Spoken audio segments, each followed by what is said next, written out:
Hello, Pedro. Hi, Jama. Thank you. First of all, thank you so much for taking time out of your busy schedule to be here.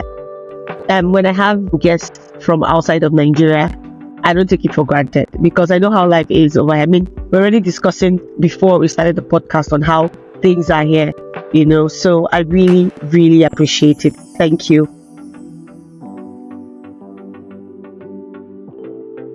Welcome to the Black Expats Podcast, which is a platform where we shine the light on Nigerians who are doing extraordinary things in diaspora. Want them to tell their stories, to share their journeys with us. We hope that they inspire, people who are coming after them and even people who are already there.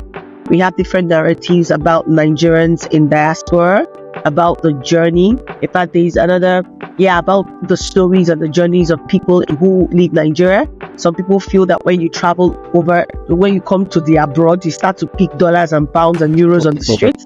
Other people feel that you have to be a cleaner and one of the most demure, that's the wrongest or the lowest jobs to survive.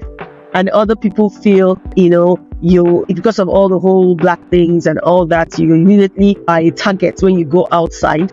Different narratives, but we've discovered that none of them is actually entirely the truth, and people's journeys are different. Yeah. But most importantly, I was having a conversation with someone recently, and it highlighted to me how that actually what happens to us in diaspora is more in our power than we realized, than actually following the narratives. The Black Expats Podcast is all about inspiring and uplifting people with stories and the journeys of those who have come here. We talk about the good, the bad, the ugly, and the excellent. And welcome again. I just want you to start off by briefly introducing yourself. Give us a background to your journey, how you got here. Of course, we're going to get into some parts of it. But let's get to meet you. First, thank you very much for having me. I am a very, very big fan of what you do because of the impact it makes. And most times I find myself whenever I am maybe in an interview for something or discussing with someone or talking about anything that has to do with maybe my mission, my goal, or what I'm trying to do in life, I end up, mentioning what's like impact, like value.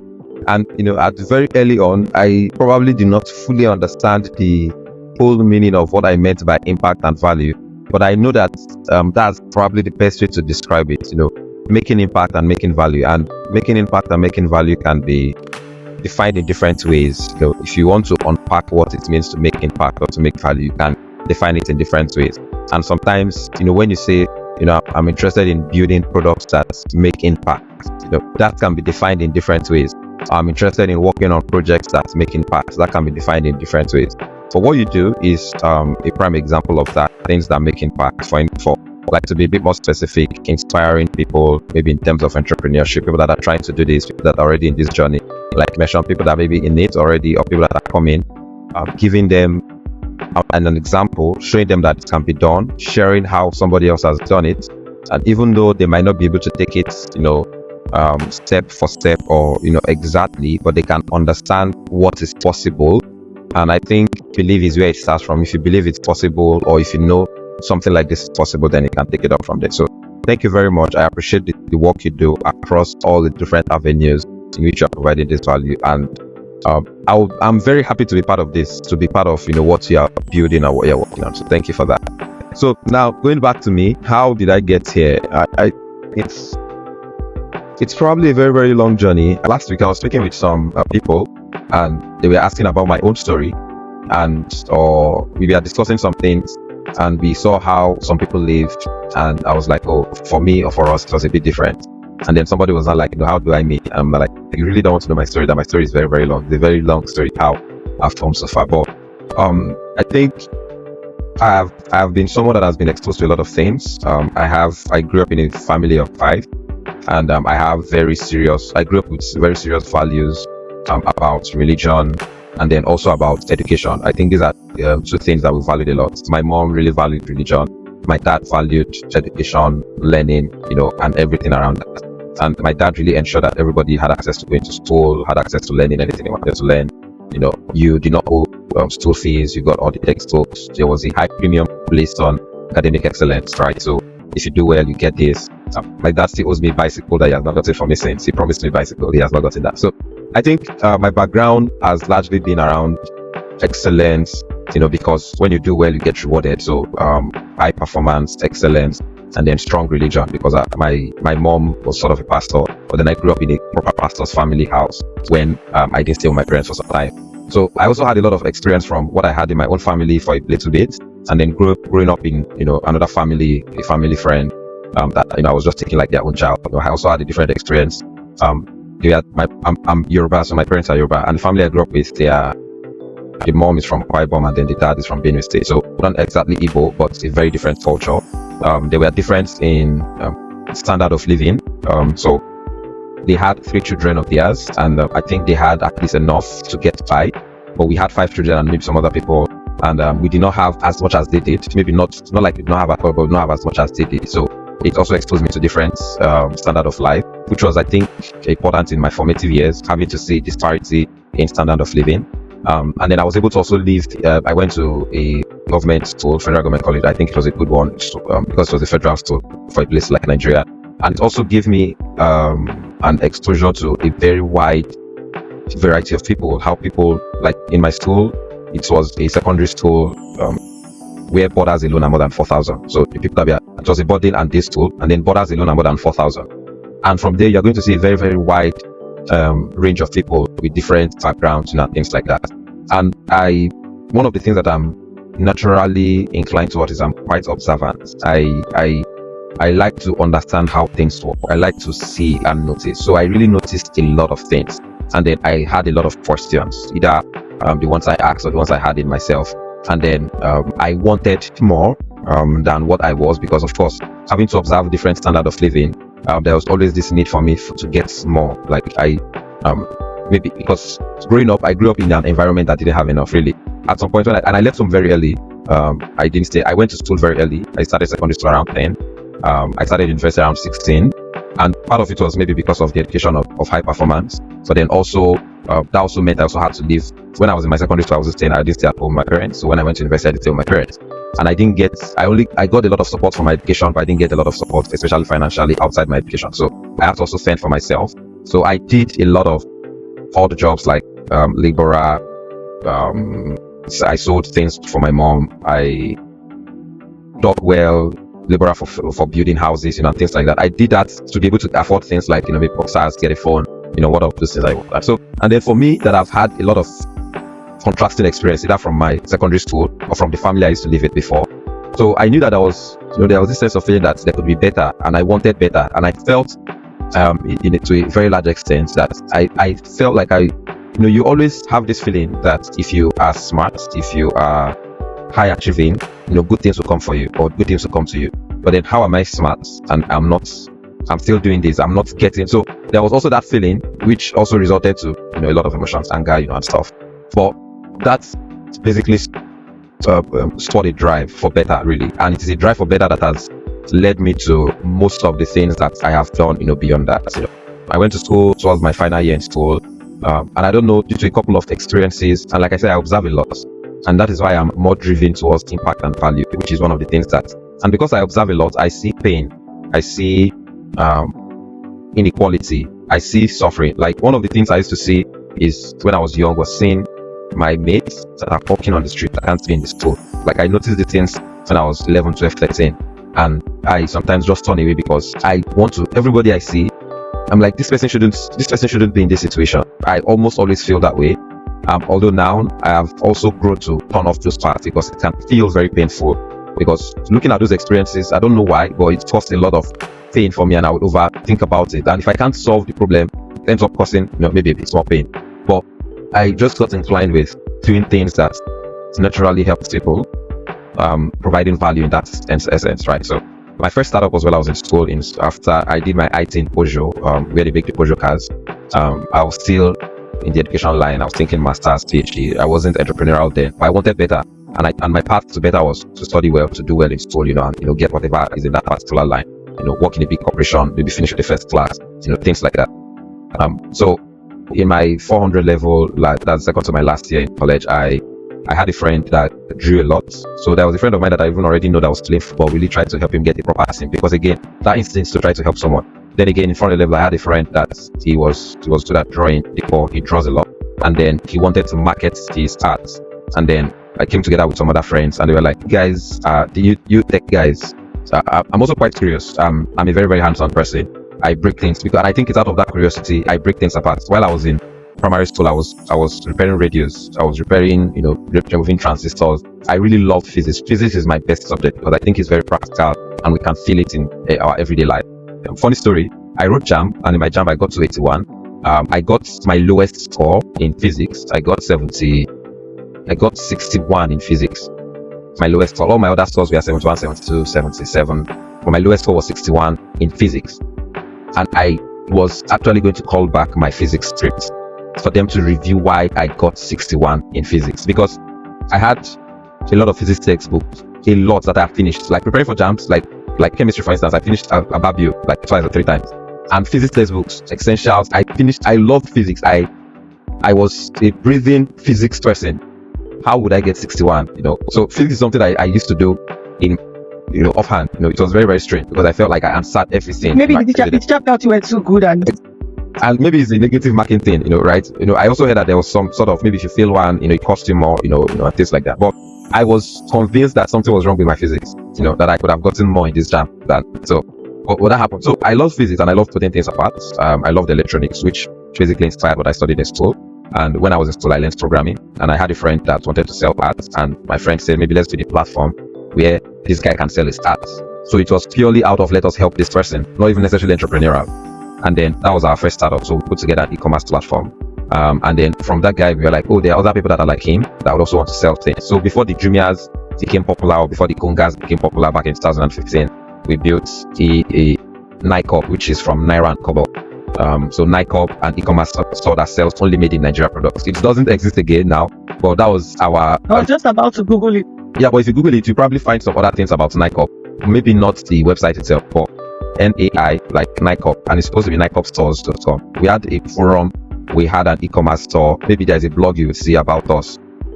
If you search about Nikop or Nikop stores, you might see some things about us, a green and black and white logo, and we had a lot of vendors. Then I started coming to Lagos because I was the CEO then. My friends, with my friends, they felt, oh yeah, maybe you are a CEO kind of person, right? So I was the CEO. I came to Lagos. We came to a pitch competition in Lagos. We were very naive. We didn't know what pitching was about. Somebody told us about the opportunity. We left Ekiti, came all the way to Lagos, came for a pitch. We didn't end up pitching. It was a very long experience, but I loved it because I loved new experiences. I didn't like the fact that we didn't get to pitch or speak to anybody or get to, but I love the fact that we got some exposure. We got some exposure through that. So we had Nikop, and after school, we did this while we were in school. And after school, everybody went their separate ways. We were running. We didn't even know anything about proper funding, proper structure. We didn't have a mentor. We are just doing things out of zeal. But we registered the business. We had like a share and all of that. And we built a website. We are tech guys, so we built a website. We built an e-commerce store. Like the e-commerce store we had was better than what most people started with because we are really good in tech. And so we just put ourselves together, but we didn't know operations. We didn't know, how to go about partnerships, but that was the first one. Then in my service year, and that was my first. So Nikop introduced me officially, and of course I've been following a lot of very great creators because of I love people like Steve Jobs, more recently Elon Musk, Bill Gates. So these are great people in tech that has built, great organizations. So I kind of saw myself trying to do similar things that they did when I was younger. So, and now that I had a taste of entrepreneurship, it was like, can't go back. Like this is what my idols, the people I look up to, this is what they did. So this is the path for me. And I even told my friends, I'm never going to get any job. I am always going to work it. I would not. So then after school, I went to serve, and in my service year, because Nikop, disbanded because people moved out, we could not continue, and we did not have the money. It's not as if we are rich or we had a sponsor or funding anywhere. Everything we are doing was from our pocket money that was not enough for us. So like I mentioned, then I was also doing laborer work and all of that. So it's not as if that's the money you're going to use and fund startup. So when I was in NYC, my friends were not around. So I was like, I don't have my friends around. I still have my tech skill. What problem can I solve? So I started Blue 10 Institute, which was an e-learning platform, an edtech platform. And I also did some partnership. And Blue 10 was supposed to teach people hard skills like baking, hair making, and all of that online. And this was 2018. I built the platform myself alone. I was securing partnerships, trying to get people on board, preparing course materials, to put on it. And this was what I did throughout my service year. But by the end of my service year, because they were giving us allowance, so I had money to survive and I could think of startup. Now, there was no alawi, there was no job. Real life hits. So I had to face real life. So I went back to Ekiti because we have a family house in Ekiti. My friends were in Lagos, they asked me to come to Lagos. So I was like, I finished the best graduate student. I could get a job as a lecturer in my school. Now, hunger had catch me. Me that said no one job before. I had to go back and look for that job. So I went to my school. I spent 2 days in school trying to talk to my HOD, trying to get him to give me a job. But of course, I know that there are some processes involved in this, so that didn't work out. So somebody introduced me to a lecturer that had a job somewhere and they needed someone to work with. So I got the job. The job was to pay me 50,000 naira. So I finished my service in November. I got the job January. But then because, January, you have like the December holidays. And then people resume, not necessarily on the 1st of January, people resume 9th, 11th, 12th, depending on how it is in Nigeria. So I resumed around 12th. And I did a whole lot of work. I was already remodeling the person's website. I was a promising guy that had energy. I wanted to change the world. And at the end of January, I got paid like 17K. It broke my heart. Why? So they paid me on Friday. On Saturday, the next day, I left Ekiti to Lagos to go and stay with a friend. But I thought it was supposed to be 50. Exactly. But the calculation was you did not resume from the first, plus a lot of blah, blah, blah. It was just a very long story. And I did not even have strength to argue. I just knew that this is not my life. This is not it for me. So, and I went home that day. I told my mom, because I stayed with my mom. And my mom really wanted me to stay because my dad worked as a banker and he traveled around a lot. They moved him around a lot. So I told my mom, I'm leaving for Lagos. And I remember on Saturday, I was playing the song by, I think, Dari, pray for me, pray I find I played that song from Ekiti to Lagos. It was a very memorable time for me because that was the only song. I was leaving home and I was going to stay with a friend. We have a family house in Lagos, but it was in Ikorodu, too far away. But I felt like what I really wanted to do is not for me to do from Ikorodu. And my friend was telling me that there are tech jobs in Lagos. You can code, you are a programmer, come to Lagos. And that 18K or 70K was my queue, and I left the next day. When I came to Lagos, I applied for jobs. I saw a job that was not exactly a match for my skill, but I was too enthusiastic, so I got a job within a month of getting to Lagos. So it felt like, this is good. I'm made for this. So then 1 month later, I got fired because the skill that they were requesting for was not my skill. It was not the skill set I had. And, in programming, you have to know either front end, back end, maybe you're a TypeScript person or a Java person or, things like that. So I had this skill that I had not worked with. And then the CEO told me that he really sees my hard work, he sees my commitment to even learn and improve. For I don't have this skill yet. But he's going to give me 3 months to learn. And if I learn, and then he's going to call me back in 3 months' time, he's willing to rehire me then. And he actually did. But then, because I was enthusiastic and I was really doing a lot of things, I already got a job, before that time was passed. So then I got a job. Then there was a program in Nigeria for people, the first technopreneurs TV reality show, Firo House. So it was a TV reality show for entrepreneurs if you had an idea, something like that. And again, I was already in the line of entrepreneurship. I applied, organized by the Federal Institute of Research, Sociology and Federal Ministry of Science and Technology. It's held in Lagos. I applied, I got in, I was selected as one of the people that will go into the house. So I felt like, oh wow, so this is really it. Now, and this was after a year after I started job, so that happened. I got selected.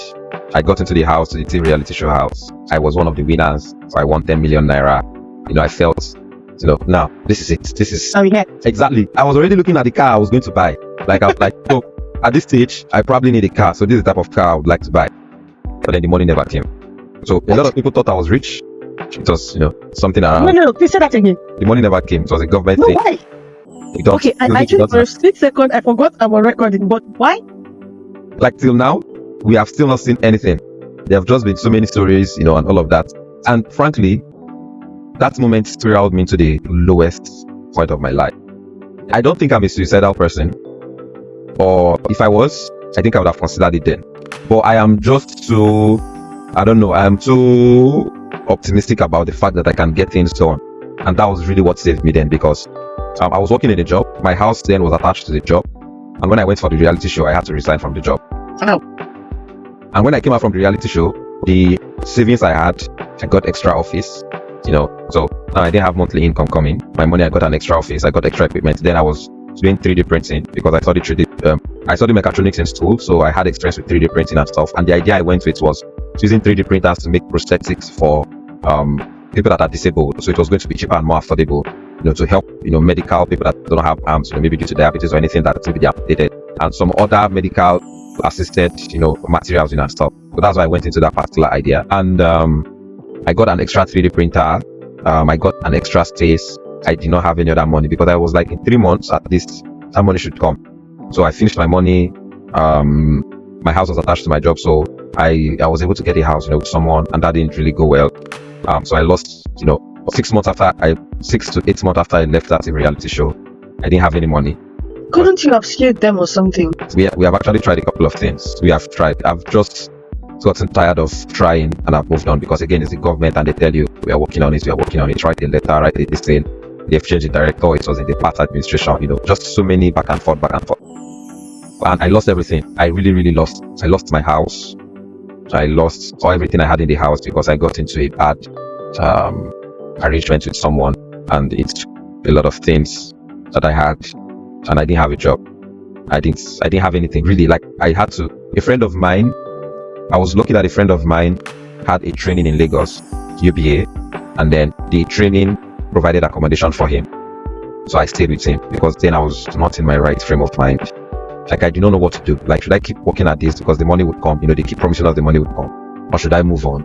And then I'm facing real issues. Like, I cannot even find food to eat. I used to manage my friend's food that they gave him for part of his training. That was how I could get food to eat, because where would I get money from? Which also took me to a debt that I was paying, for a very long time. So I picked myself together. I was looking for jobs. I was just looking for any job. So I got a job as sales person. I worked for one day, and I was like, this is enough. I don't have the sales skill. They wanted me to go to Mowe. I was living in Lagos. They wanted me to leave, a couple 50 kilometers outside Lagos to guard market, car insurance, and car sales. That was what they wanted me to do. I couldn't do it because I didn't have those skills. And it's not as if I don't have other skills. So I started applying for that programming job, and then I got another programming job. And and this was around 2019. So programming job, came. I now started sleeping in the office. I slept in the office until I was able to save enough. So at least I started staying with my friend. Like these things we watch in Nigerian movies. Yeah, like myself and my friend, we stayed in uncompleted building in Yaba. So we were lucky to even stay in that uncompleted building. We did not have where to stay. So we had a friend that was building. He wanted to renovate 2 houses. So he chased everybody in the house away. So the renovation was now split into 2 phases. We will renovate one and pull one down, and then renovate the other one. And so when they chased everybody away, so where the bricklayers were staying, when everything was already being demolished, so there was at least a room or 2 or 3 rooms that were ready. So for these bricklayers would stay, and then so we stayed there. Also, we got a room, so we stayed there. We would eat. Then he was doing a job that paid him 50k, and then me, I got this programming job that paid me 60, 70k then. So we would transportation alone for me was 30k, 30,000 naira. So I had very little. So there was a time that we could not spend more than 250 on feeding every month if we really wanted to make it through. So we would decide if we are going to buy 250 a month or a day. 250 a day, 250 naira a day. So if we decide if we are going to maybe use that 250 to eat a proper 200 naira food, one of the meal, and then the other 50 would be a snack, and the snack would be maybe take gari, and then that 200 you can use it and get. Then you could get a meal of maybe rice and beans for like 150 or 200, or a swallow for 150. So that was going to make one of the meal, and the other one. And the days I want to get more money, I have to sleep in the office, so I remove transportation out of that. So, and then so basically that's how we started. Then I got another job, and then I got paid way more. So things now started to change. So I now really focused on let me just do job and then progress in my career. So I got distracted. I didn't want to do entrepreneurship. People should not bring me to this. Let me focus on job and keep getting better at my job. At least I'll get more job, get better job, get salary. So I started doing that, and it was tech. So it was pretty easy for me to shortly after about 4 months. So I used about 8 months, wasted about 8 months on startup waiting for this money. I used that 4 months to get this job. So around September, October, November, December. Then by January the next year, I now got another job.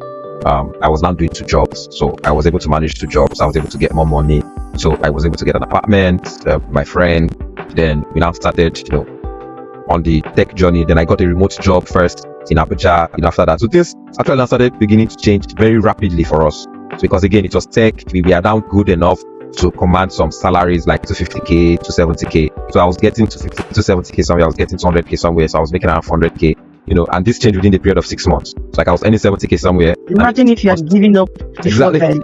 So now, and that was when I started exploring. Now I had enough money to satisfy basic needs. So now I started exploring other things I could do. So I started playing with a lot of ideas with some friends. We tried plant-based foods, and we tried a couple of other ones. And 2021, around COVID year, because of COVID, I started working for international people. Like I started, that's 2020, 2021, around 2021. I started working for international jobs. I was now working in US, now all of a sudden I was now also earning in dollars, so, and things just began to, go in the positive direction. I got a better house, before I got a house with my friend, and I was able to get my own house. I was able to get a car, and things like that. So I now, focus on startup. Now, when everything was okay, I now said, I really need to learn, how to go about the startup thing, because the few times that I've tried, maybe I did not have a mentor, I did not go about it right. I just did not go about it properly. So I needed to learn about it. So YouTube videos, training, books, and stuff. And then I picked an idea that I wanted to work on next. So after experimenting a lot of ideas, Lenlia was the last idea that I worked on. But this time around, I had proper knowledge, and I also had at least enough funding to bootstrap it myself. So I will not be stranded, because it's really difficult for Nigerians to get funding. If you don't have money to bootstrap your idea, might not be able to go far with it. And then I left Nigeria, and we still continue to learn the app. And then learn Pro Expats in the Netherlands, and so many other opportunities that basically came from how things started turning out better from around 2020 till now. First of all, I'm going to say that you don't look like what you've been through. Well, thank God for that. You look like proper Lekki and Jebota. Well, I've always had that lifestyle in my eyes. Like I said, I had a lot of experiences, so I felt like I deserve to be living like this. But have you always felt like you deserve to be living like this? And frankly, I don't even think I'm living the way I deserve to be living. And I don't know if that is an entitlement thing. No, it's not. Do you know why I asked you? Because you can't go to where your mind hasn't gotten to. Yeah. If from the beginning, despite all you've been through, in your mind, you're a big man. Yeah. I would say that alone, of course, with God factor, is partly responsible for the fact that you were able to break through. Because if I want to look at your journey in life seasons, there were moments that you could have broken through, but there were barriers. Yeah. So it's like you hit, about it, you go. That thing they call near success syndrome, but it's actually not it. It's just that in life, when you're in a place and you need to break out, there will always be resistance. Yeah. But because you had a picture in your heart, consciously or unconsciously, that was bigger than where you were, he helped. He hit, and eventually. Yeah. And that was why, like you said, in 6 months, things happened rapidly. Yeah. So the picture that you have in your mind, it's very, very important. My pastor would always say that you can be drinking Gary physically, but make sure that in your mind you're not drinking Gary. Seriously. Wow, that is a huge inspiration. I have a couple of questions here, but I'm going to go off track and go through some, because I picked up a lot of things. Okay. I would say, let me just, first of all, you grew up as a pastor's child, or rather in the pastor's neighborhood, and you turned out very good. Of course, we're having more pastor's children turn out very good. But there was a time when it was as if pastor's children just had something about them. They were just the miscreants of the society, and it was not a very nice thing. Yeah. So what would you say contributed to, especially because look at what you went through, everything you went through. I'm sure you must have been taught growing up that God loves you and God is good. And a lot of times what causes the disparity or the misunderstanding for pastors' children is they grow up in conditions like you grew up in, but somebody on the other hand is telling them God loves them and God cares for them. They're like, I don't understand the God that loves me and cares for me and is allowing me to suffer like this. Well, you turned out very good, and I see how you continuously emphasize religion and education. And I see that even for you till now. So how did that happen? How are you able to balance that disparity? Balance that, what's the word now, when two things are not contradiction? Thank you, Mr. Yeah. Okay. So first, I am a bad child days as a pastor's child. And although well, I grew up in Deeper Life. In uni, I was prayer coordinator at least for 3 years until I stopped going to Deeper Life in 400 level, 500 level. And then in service year, I was the general secretary and Bible study secretary for RCCF for the whole service year. I really enjoyed my time there. Like, I really enjoyed getting to know God and serving God there. I think those were the times I really enjoyed serving God the most. I loved my growth and my journey with RCCF. So I can't say it enough. But for pastors' children first, one of the reasons why it seems they always turn out bad is, and I don't think this is necessarily pastors' children, it's just that with pastors' children there is a lot more scrutiny or a lot more sort of expectation on their end. But when people are growing up, when they are young, they are really very curious. And typically, when you grow up in a pastor's house, especially like in Nigeria, there is a lot of religion and a lot of culture that constrains you, and you don't get to get answers to your curiosity.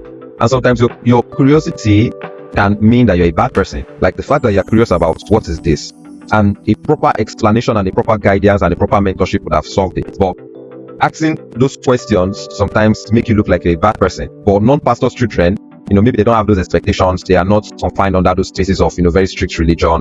or being looked at in a separate way. So they can, you can't even have some friends, as a pastor's child. So there are some things that you have to hide.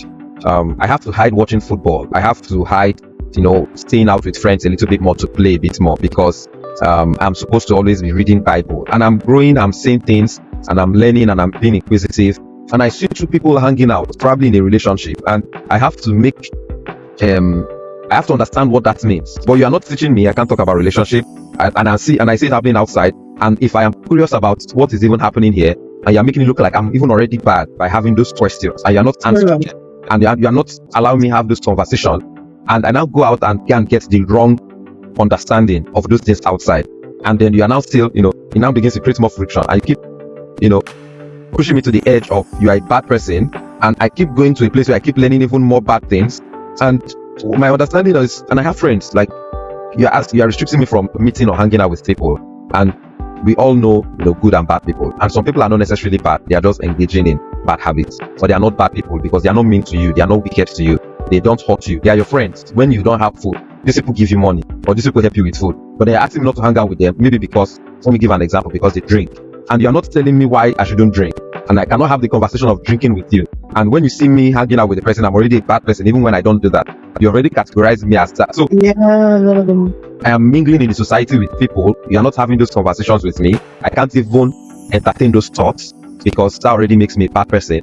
Conversations are already streamlined to God bless you. That is sinful, that is bad, that is corrupt, good, evil communication corrupts, and things like that. So now it gets to the point, it's like you push people to the wall, then they rebel, and it now looks like pastors' children are bad. Like when I talked to into church, I had questions about church, but nobody was answering me, because I'm not even allowed to ask questions. It's like you're challenging me. If you say that you shouldn't wear trousers, then why shouldn't we wear trousers? I say that's how we do it. That is not an explanation. That's how it is done in the church is not an explanation why people shouldn't wear trousers. And if you are asking me not to go to this other people's church, why? Say because you're a member of this church. That is not an explanation why I should not go to this people's church. You are making it look like I can understand. I have the capacity to comprehend. You are not even engaging my comprehension. You are just telling me not to do that just because. So what happens to the curiosity? You've not been able to give me an answer that satisfies that curiosity. And when I do it, I'm already a bad person. But what have I done bad? Because you said so.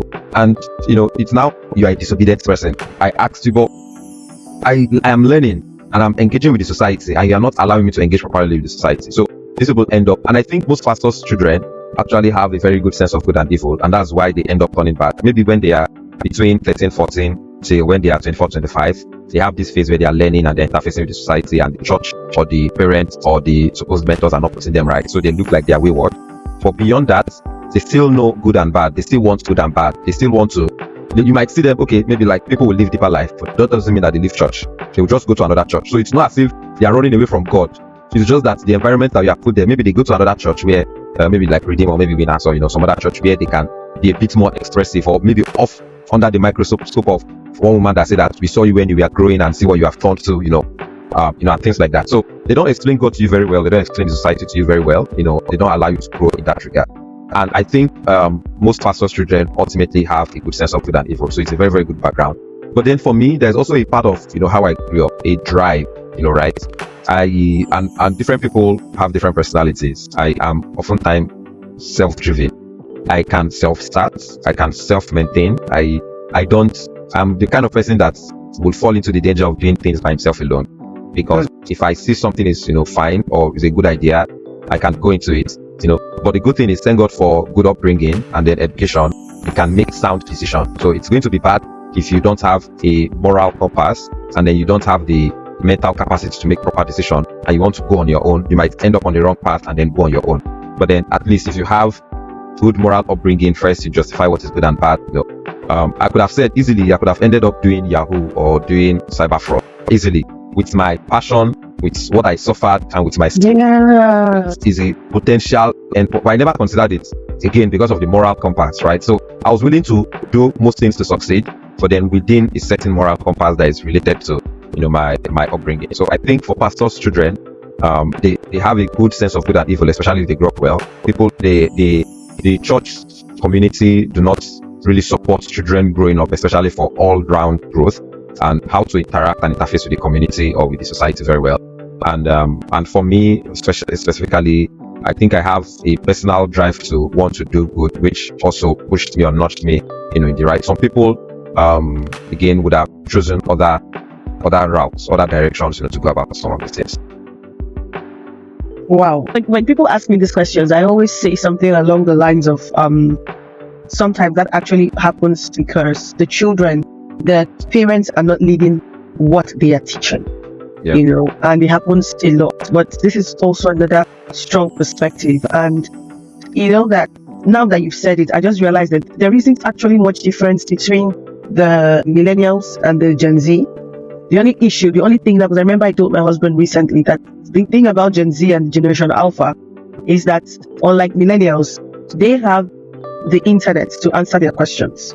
So millennials we didn't have all those exposure. Yeah. So it's what we were told, and if we're not told, but these people are very well exposed. But can I see that millennials had their curiosity shut down and then forcefully expressed in the wrong way? Yeah. But these people, they are now, when they hear you can express yourself, you can say your mind, they are now eager to talk back and the rest.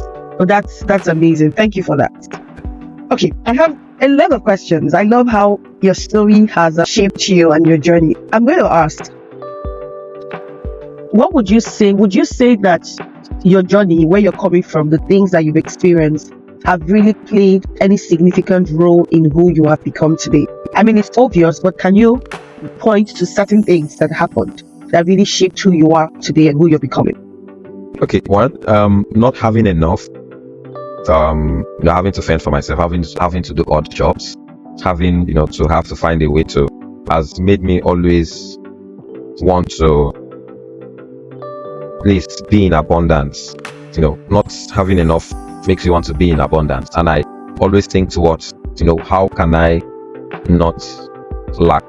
How can my family not lack? How can I build out something for my next generation, in that regard? So I think it has also made me have a lot of drive, and I think most of the things that I am today or I have done today has a huge role to play on. Of course, if you remove the God, external factors, is one drive of wanting to always do and do more and improve. And it comes from a sense of, deeply, I think it comes from a sense of not having enough. So you are running from something. So it's not, there's a bad experience of lack, of so many days of, maybe staying in uncompleted building, eating once a day, having ulcer. Even in my secondary school, I was bullied a lot, which probably I didn't also talk about. Like my teeth, if you can see my teeth is broken, I was bullied in secondary school and it broke my teeth. I had to dodge a lot because it was very brutal. By dodging, I mean I had to miss. There are times where I had to eat only one meal in a day, in secondary school because senior was looking for me, or something in that regard happened. And I cried to my parents a lot of times that I really don't want to be, but I wanted to leave school. And maybe that they did not believe me, or because it was going to be expensive, or and all of that. Or for some reasons, I also felt that they did not see me or understand me or try to even help me in that particular scenario. And maybe they wanted to, or maybe because they didn't have enough. So I've always had a sense of running from, or like, I really can't relax. And it's because I just have to keep doing. And maybe it feels like I'm running from something, I just always want this to be better. And I don't mean, I'm not looking for money. I just want to always know that I will have something, I'll have food to eat, I'll be fine. And now I have a lot of responsibilities in my wife and my child, and I cannot even in any word think of them going through whatever I went through. So that thought always haunts me in that regard. And I think that is what has been, driving me in one sense. So there is a sort of pain, lack, that has come from, and that has really shaped who I am. And depending on whatever I decide to do, or wherever I put I always want to work, I always want to do. And in terms of things that I choose to contribute to, maybe having to also see other people like me, see the things I went through. I want to really help people. So I tend to always do things that involve helping, giving back, helping other people, because I've seen a lot of that. I hate it, I don't like it, and if there's a way I can do anything in that regard. And I think, that particular experience of not having, of maybe being bullied, of going through a lot of different things, have all come together to shape someone. And I think it's also, I am someone that is pretty self-dependent. I left my family when I was like 12, 13. So I lived in a place where I was living with someone else. I think I felt like I was alone in some instances, not with my family. My dad moved around a lot. Like I can remember I was staying in Abakaliki, Suka, Enugu. Then my dad moved to Port Harcourt, moved to Lagos, moved to Ekiti, and around. So I stayed in Suka. I lived in Abakaliki, lived in Suka, lived in Enugu, lived in Lagos, lived in Ekiti, lived in Ondo State, spent some time in Abuja. So I did not have any friend. This made it difficult for me to have like long-term childhood friends. So all the friends that I had were the people that anything I call childhood friends are probably people I knew before I was 10. And after that, it was just my secondary school mates. I don't have friends outside people that I met in school, secondary school or university. So it's pretty much made me self-dependent. When I went to uni, I didn't like going home because we didn't have enough. I felt pain of, I saw the pain at home. My mom, always, what I'm going to do today, what I'm going to do tomorrow, all of that. And so many other things complicated in that. I just didn't want to be part of that. And I didn't want to add extra burden. So I just wanted to stay in school, even though there was not enough. So it has also spurred me to, like I said, I am a self-starter. I am, so all of this also shaped me to be a little bit more self-dependent to a very large extent, which makes me want to start things, do things, motivate and push myself, So not having enough pushed me to want to have so much more, and I know I have to work hard, I have to do stuff, whatever I have to do.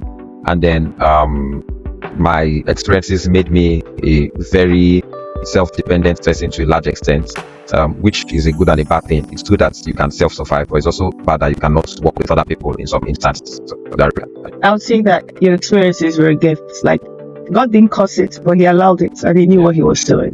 But I want to ask a deeper question, and feel free to turn it down. Yeah. Would you say that you have healed from the trauma that happened growing up? So I don't think I have. And I don't think you usually heal from these things. Or maybe healing, okay. So if heal means accepting, understanding the lessons, making your peace with it, and then moving on, then that's yes. But then it still doesn't take away that person it has created. Yeah. So you cannot become another person. So that is part of you. So it cannot take away you have lived 18, in fact, maybe 20, 22 years. Okay, maybe you are not conscious. Maybe you started being conscious around 7 till when I was 24, 25, which is close to 20 years or like 18 years. 18 years, yeah. Not having anything, So you cannot run away from that feeling because that feeling is already who you are right now. So, but healing from it is, accepting that, it happened, making peace with it.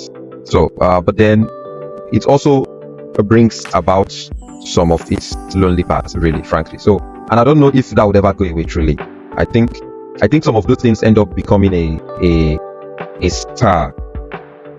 So, I think what's most important is what you do with it, which you're really doing a whole wow. Before I go on, thank you for not letting your background put your back on the ground. I mean, some of the things you've shared, we watched in Nigerian movies, and sometimes you feel, okay, a very good writer wrote this thing, wow. Okay, so you talked about how that we haven't even come to the traveling, but we'll come there in a bit. You talked about how that it hurts to see people go through pain, and I think I identified that a lot with you. I will not say that I experienced exactly the same thing, but anytime I see somebody in any kind of hopeless or helpless situation, my heart wants to tear apart.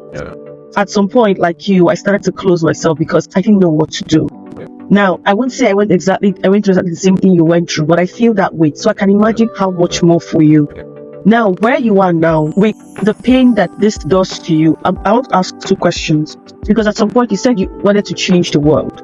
Do you still want to change the world in the aspect that you wanted to do it then, or has it been modified? And 2, if you want to, you don't have to share all the plans with us, but I think this question is more of a reflection. What do you have plans or things you want to do to make sure that you play your part, so that at the end of time, you can look back and say, I not only came out of this, I brought other people out with me. Yeah. So I think how I wanted to change this from before till now has changed. And I think that has changed usually because of knowledge and exposure. You begin to realize that maybe some of the things you wanted to do would not work that way. Maybe you always think that, maybe it was very good. Oh, when I'm done, I'm going to get a job. I'm going to maybe build a company. And then, company is going to make a lot of money, and then I'm going to do that. And then you realize that you don't just build a company like that, and you have to think of sustainability of the company, and all of that. So even if, and taking that to whatever you want to do, you have to think of how the system is going to be self-sustained. If you are running, let's say for instance, whatever you want to do becomes an NGO, how does the NGO get funded? So is it going to be an NGO? Is it going to be a part of a company, so that it's getting the finances to run from part of a company? How do you execute it, and all of that. So in that regard, I have generally changed how I thought it was going to be, and it was from knowledge, learning and understanding and knowing new things. But do I still want to do it? Yeah. In fact, it has become my mission to an extent. It has become my I don't want to say calling, or to an extent. And I know the end goal, which is again to try to help so many people. But then how I'm going about it again has changed.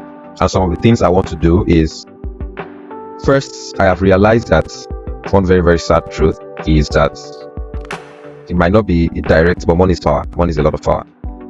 It's one thing I have realized. When I thought I wanted to change the world, I didn't have this realization. I've realized money is power. And which means you have to work hard to get money and get a lot of it. And the second realization is that getting money is really not easy, especially consistently. And the amount you are talking of, and I don't mean just salary, right? If you are talking of changing the world, probably need millions of whatever currency you are discussing. And getting consistent millions, probably salary will not give you that. Third thing is, business is not charity. Business is really about changing the world. Business is really not about changing the world. So there is a changing the world, and you can do the business of changing the world. But if you want to do business and make money, you have to consider it solely on the terms of business. Think of marketing, think of efficiency. You fire people. You that want to change the world and have compassion of people, you have to fire people. You have to think of your staff. Do I have enough people? Is this person doing well? Is this person not doing well? What values do I want in this organization? You have to think of profits. You don't have to. I had problems charging people because I felt I really want to change. That's compassion, but you have to charge, and sometimes you have to charge people extra if they do anything that requires extra service. You have to do that. So some of these values that go with changing the world do not necessarily align with business values. So you have to learn that. So if you want to be a business person and really be successful at it, because you want to make a lot of money, you have to know how to do business. You have to know how to charge. You do have to know how to market. You have to learn a lot. You have to do a lot of operations. You have to be effective. And I don't want to use the word ruthless, because sometimes some part of business can feel ruthless, and I don't mean in a bad way, but then can mean in terms of forcing down a lot of waste, a lot of inefficiencies. If you really want to look at the Elon Musks, or they have a certain set of efficiency about them, and in turn they run the business, and the business becomes very profitable, and then they can take, I can take 3 million out of this and then put it to this use. Then you can now decide, okay, with that 3 million, don't worry, they are not feeling fine, they are not doing very well, but we are helping them. Then that is charity, right? So those are some of the things that I've learned in the process, and how I plan on going about it, at least for now, is building a company that is truly global. And building that company is not because I want the money for myself, or I want to get the fame, anything, but building that allows me to get the resources to truly, if you say you want to change the world, then you're looking at number, you're looking at scale. If you want to feed one person, it's probably, you can do it from your salary. But if you want to feed 1,000 people, then you need something that can, fund and sponsor that and all of that. So building a company first, getting the company to be truly global, that is one. And then other means I plan on doing that is helping other people's dreams. I'm a builder. I like building stuff. I can help you build your stuff, largely for free, as far as I'm fed. So for me, I really just want to be okay and satisfied. I can do a lot of things for people for free once I'm okay and satisfied. And if I have the time, which is one of the reasons why I take on a lot of things. So I can help people build their dreams, either in building organizations, in mentorships, things like that. But then also I have a proper structured plan, which feels like a ministry, but doing this through I have a feeling that I'll still do something ministry related, but not necessarily opening church or maybe an NGO. The vision I see right now is an NGO style thing, which would involve the world, because part of changing the world is also sharing the good news about Christianity, and Christ and all of that. I'm going to do proper Bible school, so I'm not going to. In fact, I've started some of my own personal Bible training, part of my own personal. So basically, the training the pastor would have gone through, I have started sort of something like that, because I also know this is very much spiritual as much as it is economically and all of that. But then this is not going to be like a church thing. It's going to be like an NGO type of thing, which would involve helping people in different means, maybe education, feeding, clothing, teaching people skills, getting people to, build lives that can make impact and help other people, as well as also, teaching them, good morals, Christianity, Bible and things like that, all put together into one, but as part of like a foundation or some sort. So that is the plan for that. But that would also need a whole lot of success from, something that would truly fund it, and, get the engine running in that regard. So I have to do business and be ruthless, and I don't want to maybe say, but I have to do business properly, like somebody that wants to do business, so that I can be able to do these other parts the way I also want to do it. You just reminded me of something that a friend of mine said years ago. He's not a pastor, but he said he had pastor friends. He knew in university that he was going to be a business person. Yeah. But he said whatever his pastor friends did, he followed them to do. When they went for video, he went for video with them. If they were fasting for 5 days or 7 days, he would fast with them. Yeah. But when they were praying for ministry, he's praying for business. Yes. And the guy actually hit success quite early. So I totally agree with you. I think sometimes we try to leave. I know that there is the story of Moses and Aaron and Hor holding up the hand and the rest. But even recently, the Holy Spirit told me something. He said, yes, you're praying and all that, but the more you put in, the more results you get. So the question he now asked me is, have you ever thought about what you could be losing because you're not pressing it more? There is always the getting by, and there is always the just enough, but then there is also the abundance. Thank you. We are running out of time fast, but I have a couple of questions. And okay, I'm just going to try and bundle them up. Your friend that you talked about that you lived in your completed building with, where is he now? And how is your relationship with friendships, considering that you're a self-starter visionary? I ask this because I'm also a visionary, and to an extent, when procrastination is not dealing with me, I'm a self-starter. But also, sometimes I struggle to do things with people because my energy can come across as too much, and I have an idea of how something should be, and I don't want to have to get into an argument with somebody who has a different idea. So I'm like, you know what, do your own, let me do my own. So sometimes I admit that collaboration doesn't come very easy to me, not because I don't want to, but because I like to execute according to patterns. Excellence is a very strong thing where I'm concerned, what things that I do. So I understand that self-starter, self-runner wanting to, but sometimes it can be tricky. So where is that your friend? And how do you navigate friendships as a visionary? Yeah, so for me, okay, I wanted to answer the second question, but first, I'm in my friend's house. He's here in the Netherlands. I recommended. Oh, wow! That's a friendship made in heaven. Yeah. So we've been friends. If he's around, I'd like to say hi to him, if that is okay. I think he's outside, so okay. He's outside. So we've been friends since uni. We guys did Nik Up together. Yeah, he was part of Nik Up. We are basically four. So 3 of us were in the same department, and we are friends. 100 level, 200 level, 300 level. Then we met when we started Nik Up. Somebody else joined us, so we now became 4. And basically, it's been 4 of us. I am here. The other friend that I lived in a complete with him is here. When I left AKT and I came to Lagos, I said I came to a friend's house. It was not this person; it was another person. He is also in UK. We are still in touch. They also have their own startup. They actually have Maitura, which is a very promising health startup that they've launched in Nigeria, and then they also run Tech Diva. So we are still in touch. And how I navigate friendships, I think for me, actually, because I've been alone a lot, my friends have been more like my family. I think my closest connections has been with my friends, and even less with my family. And this is strange, but I talk with my friends more than I talk with my family. And maybe it's because of how we have been brought up. We've not been brought up in this constant communication environment. So I may hear from my brothers once in 3 weeks, once in a month. But like this, my friend, I don't think 2 weeks will pass by and we are not going to talk. So, and then maybe people that are far by, I am maybe not very reachable or very available for a lot of extra conversations. So my friends they are like my family. They are the people I've leaned on. They are the people I've lived with. They are the people I tell things to. They are the people. So, and then I also kind of understand. One thing with me is I like to think I can be understanding.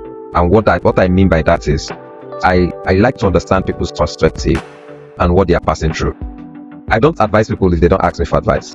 And if I advise somebody and the person does not listen, I'll not advise the person again. And we are really not going to fight. Because I feel like, why ask me for advice if you're not going to use it? So if in that case, let me know advice. And if I can see you doing something, and because I know you will not listen, so I'll allow you to do your thing. One thing I like to do is I like to understand people's perspective or who they are or their beliefs or why they are doing what they are doing. So I can actually have a very broad range of friends because I understand, oh, this person is like this and this is his thing, and it's fine. And we are totally cool. I just know that, for instance, with this person, I cannot do business with this person. I cannot run a startup together with this person because of these traits. And I know the person very well. Like, I know some of my friends, I can tell you this one, he will always give you plenty. If you say, let's go out, it's not going to happen. Because he's going to give you plenty of excuse. And I'm not angry, and I'm not even going to try to suggest, let us go out. If he suggests, let us go out, I will put it in my mind that it's also not going to make it. And again, that is you. And I'm not going to argue with you. It's your life works the way it works. And I believe you have found happiness in your way of life. It is not my place. It is not my place to come into that. Wow. That's why, so for me too, so I have different friends and I know what I can do with different friends. And I listen, I understand, I go along, so I actually get along very well with them on things that I know that we can get along. And things that I know that, like, I have a friend that's, not a friend, I have multiple friends. I have a friend that is a pastor. I have one that is, you can say maybe the opposite of what a pastor would be, but he's not a bad person in the sense that he has a good heart for some of his characters and attitude, and we find a way of working it out. So, like, I have a friend that I know that with him we can discuss spiritual, mission and all of that. And I know another friend we can discuss ball, that trend, and all of that, and it works. And of course, I have a place where I don't have too many friends. So people that are my friends, we have some certain common values in. I think most of them are pastors' children. We'll just have some that are pastors' children, and I've decided that they want to be in the world, they don't want to come back. But they have good values in them, and that's why I usually say that pastors' children have a strong value system. There are things that they can't do, like they can't steal, they can't lie, they can't carry gun, they can't do some illegal things, or they can be speaking to two ladies at the same time, which also should not be done. But if that tickles your fancy and gives you whatever satisfaction that you're looking for there, it's fine. You know that I don't agree with you on that. But if, again, I don't know how to advise people that really don't want to, you will not listen. So why do I want to keep telling you? And I will tell you, let's go to church, So, and they go to church because they're mostly pastors' children, so they know church, and so there's nothing I want to tell you that you're probably not heard in church or heard from pastor and all of that. So if that is your life, fine. I may not just be with you from so and so time to so and so time when you want to, because I have other things that I want to also do, and I'm quite very busy. So it also works out for me that way. So in that regard, but then for working with other people, I think I'm beginning to learn to work with other people a bit more. I am very driven by, I have very strong values with work, and that's why I can have friends that I can't work with.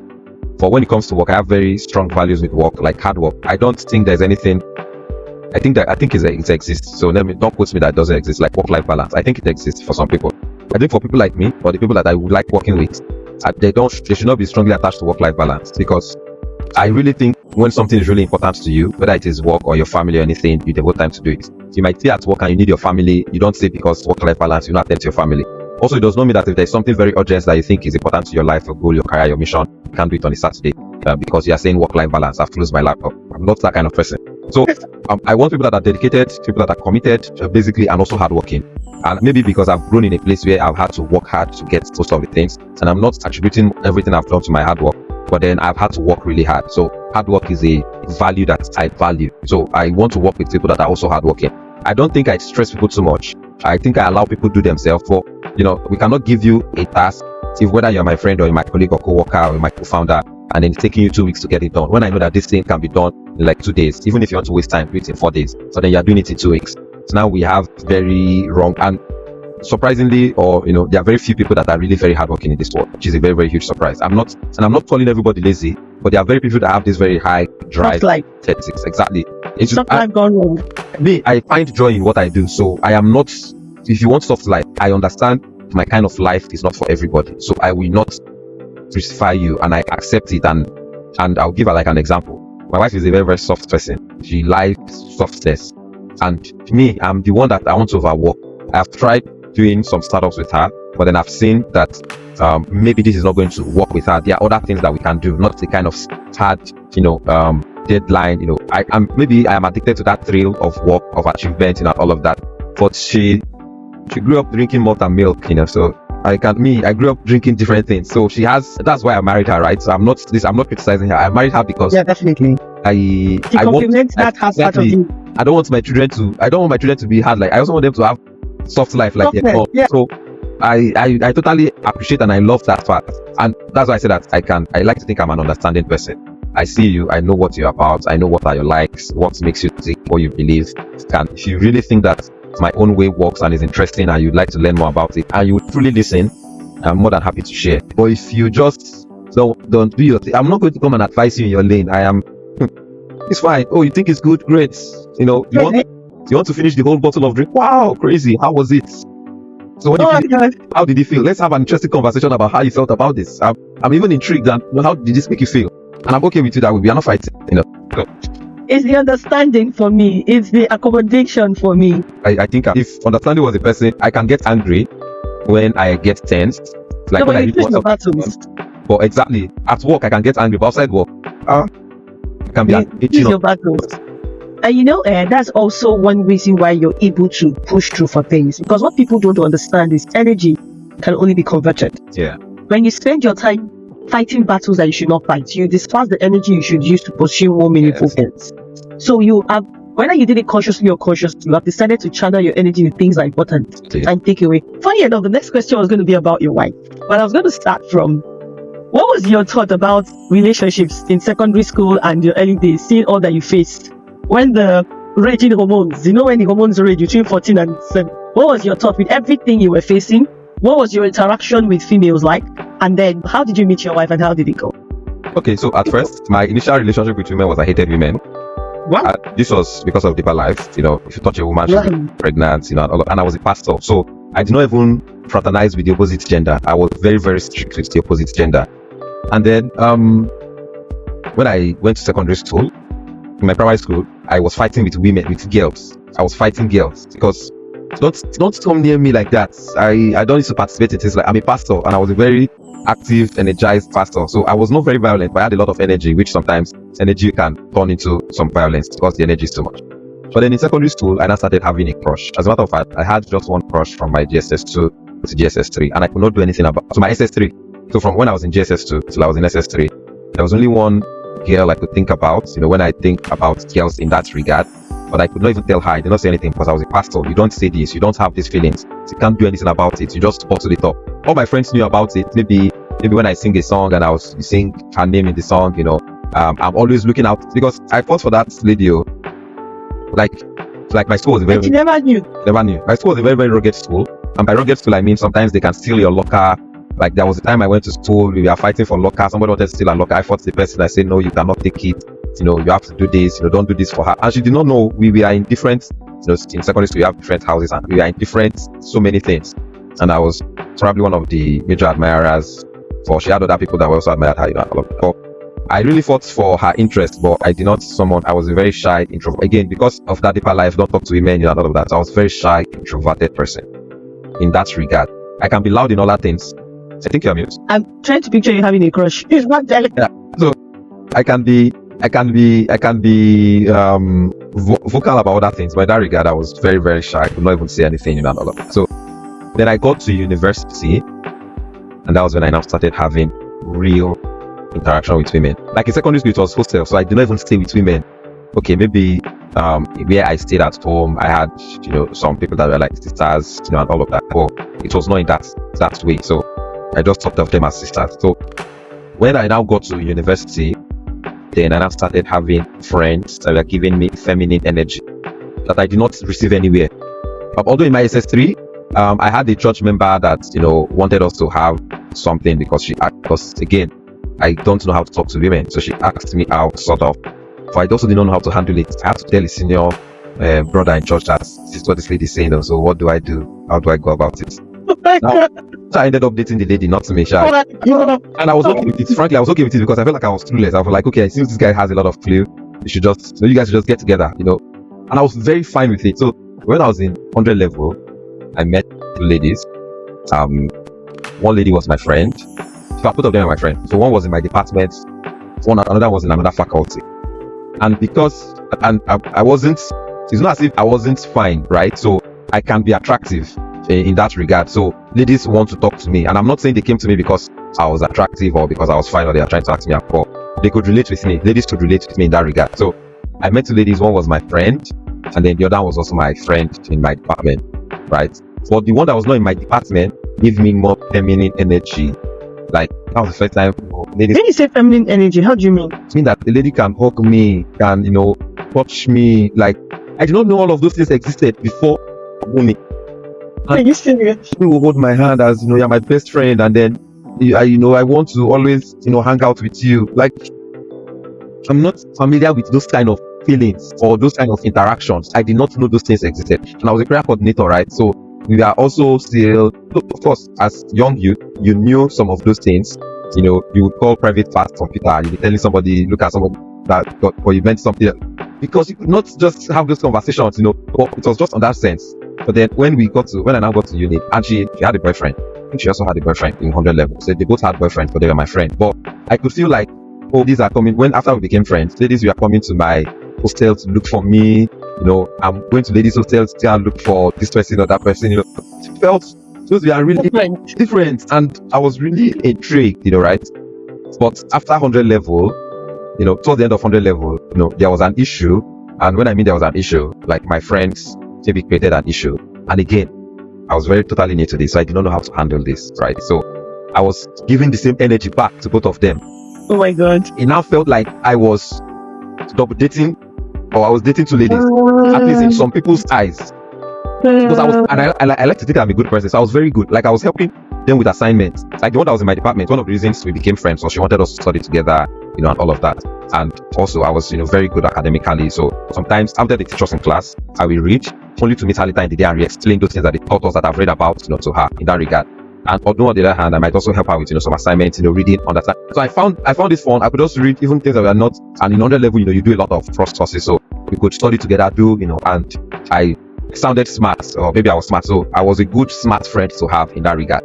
But then maybe this evening, you see me with this one from this time to this time, and then you see me with this one from this time to this time, and then this. So people were not like, hey, Pedro, even you after you be claiming that you're pastor and you're shuffling girls like this, So that became a thing, and it almost created tension. And as a matter of fact, it did. And then it even in my 200 level, at least for her relationship, she got out of the relationship was in, and I became closer to her. And because I became closer, now she had boyfriend and other things. So when we are still friends, she didn't have all that time for me. We were best friends then. But still, I was my friend, and she was a bit tied up at that time. So we didn't use best friends and all of that, but we were really close friends and we got along. Now in 200 level, we got out of our relationship. So I was not the only man. No, I was not even me that was naive. That they tried to get me to make move, and I did not know what making move felt like. Like so many times that they will tell you, like they will spell things out for you, and my hands will be shaking. But like my hands will be visibly shaking. So if she does not hug me, I cannot take my hands to hold her or hug her. No, I cannot initiate it. It's like, and I feel like people are like, what? And people did not know, right? Because people always saw us together, so they felt that guy. But I was not. So I spent a lot of time with Odun because she was also grieving. She left her relationship, and we are really close. And then, because of the people's thoughts, I had friends saying, yeah, you can't be doing this, doing too much. Say I am not. Say it's a lie. You have to choose one. So those conversations started coming in. Got to me, and I said, okay, yeah. So I have someone that has a boyfriend, and this one does not have a boyfriend anymore. So let me just, in terms of choose one, let me just stick to this, and be closer to this one. So it's not going to look like, you are a woman. And it was already getting to people in church already, small, in that regard, right? So that went, but then in 3rd level, myself and Odun, we had issues. So that ended. And I now wanted to go back to the other lady, and she was like, you abandoned me. Exactly, that kind of feeling. And I was navigating all my whole emotional life in that regard. I didn't even know what that meant. But then in 400 level, but also I was still now, friends with, Siwa, and we are really friends until we ended, she was a good person in that regard. That she thought that we were abandoned, but we found a way to, and she had some other relationships, but found a way, to live through school. But in 400 level, I started learning patterns, like, so I would say in my relationship with women, there's somebody that really stands out, especially in my early phases, and her name is Toyin. Because Toyin used to know me. She was my junior in school, but she was proper big girl in school. Like, she was using big phone, she was hanging out with the boys, and all of that. She was proper big girl in school. I got to know Toyin, I don't know, because she had an issue with her laptop, and they told her that, oh, Pedro could be the person that could fix it, and that's how we got to know each other. And again, I can be engaging, I can be smart in some other things. I may just not be smart in girls related things, at least as I did. So we were friends, we could talk. I helped her with her laptop, Then she used to know me because she was a year younger than me in school, not in age, right? She was a year below me in my set. So she used to know me with Odun. But then in 300 level, I told you, myself and Odun, we had a fight. Always pestering me that you guys were always together, you guys always did everything because everybody knew us together, and all of that. That even church talked about it. everybody, what is wrong with you and Odo. And so she took it as her personal mission to resolve myself and Odo's issue. But in the process also, she also knew that I was and like I said, I was a proper big girl. She hung out with the big boys. So she's older than me. It's not even I think she's older than me. So she knows things about life, love, lady that I did not know. She was advanced. She was in university when I was still starting out there, like in this thing. In the area of love, she was way ahead. Way ahead. So, and she also knows that I'm a deeper life boy, that I'm a reserved deeper life boy. So she made it her mission to always get me out of my comfort zone. So before I met Tony, I did not know what pecking felt like. I'd never pecked any lady in that regard. Tony had boyfriend, but she would peck me just to make me feel uncomfortable. Oh my God. So she was always torturing me. At some point, I was running away from her. Like, we'll be walking from maybe one point to another point. She would say that she wants to hold my hand, let everybody. The idea is to do those things. Like, you might see me hanging out with someone, but touch, I did not initiate. But Tony was very physical with me. Although she did not cross boundaries, right? But she just did it, especially openly. She just, and in that regard, I now started becoming free. And then because I was hanging out with someone like Tony, I now learned, I could hug you. Don't worry, I would even hold you on your waist before, things that I thought unthinkable, but I could do all those things. So basically, I had like my exposure, and then I started looking for things that I did not lost in my hand. I started looking to try bad things. I did not see opportunity to do it, so I was looking for opportunities to try. I did not see the whole opportunity to try. And then I got to my service year. I got to RCC year. So I was, a proper. Exactly. Yeah. I was, and I left church 400 level, 500 level. I was looking for opportunities to try bad things I did not see. Although I was also, so I had a fight. Like, should I not? So I knew a little bit more then. Then in NYC, I was serving in the church. So, and I really loved learning to know God, and all of that. Then after NYC, I had my struggle years. I didn't even think of women. At some point, I thought I did not want to marry. Wow. Frankly. So a lot of ladies that I met post NYC, at least I was a more matured then emotionally. Not very matured, but I could relate more with ladies. I could understand emotions. I could understand relationships. So I did not officially date anybody, really, in that regard.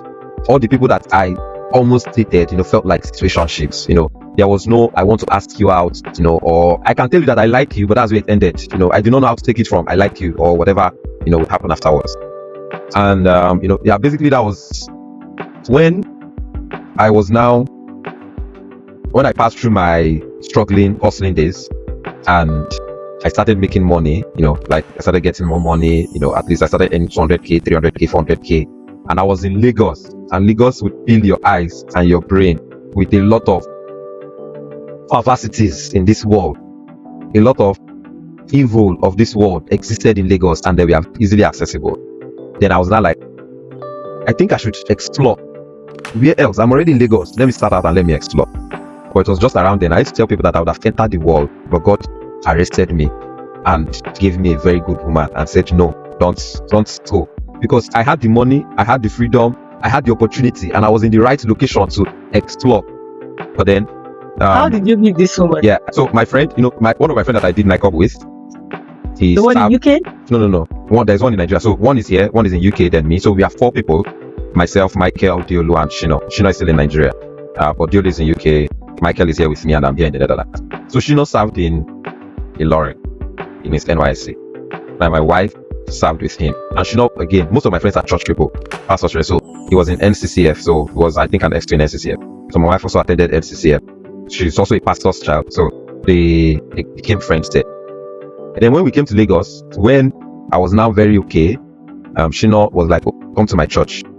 And me, of course, why won't I come to your church? So I came to Shino's church. So I met her. RCCF in Ebute Meta, the headquarters. RCCG. You guys should not look for Wi-Fi husband sharp. Just RCCG in Ebute Meta, the headquarters church, the youth church of the headquarters church.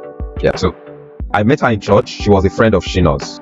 So I think one of the days I met Shino, Shino is a very popular guy. Shino is a great guy. Everybody loves Shino. Shino's wedding is going to be one of the fullest weddings in this whole Nigeria. Maybe he does not have OPU's money, but then if not that he does not have OPU's money, his wedding will be as loud as that. Shino is a great guy. Everybody loves Shino. Maybe now that he's running startups, people will not like him because running startups allows you to be mean sometimes. So people might not like him that much. But then Shino is a very great guy. Everybody loves Shino. So after church, Shino will be greeting everybody. And me, I'm with Shino. He's my friend, right? So I get to meet everybody Shino is greeting. So one of the people he greeted was my wife. And then I was single. But then when I saw her, I was like, she's actually a fine lady. But then myself, I don't use myself, analyze two of us. She looked like a high class babe. Oh, yeah. She was walking on the island. Me, I had not walked in island then. She was walking on the island, so I felt proper high class island babe. She lived in her own house by herself. Me, I was living with my friend.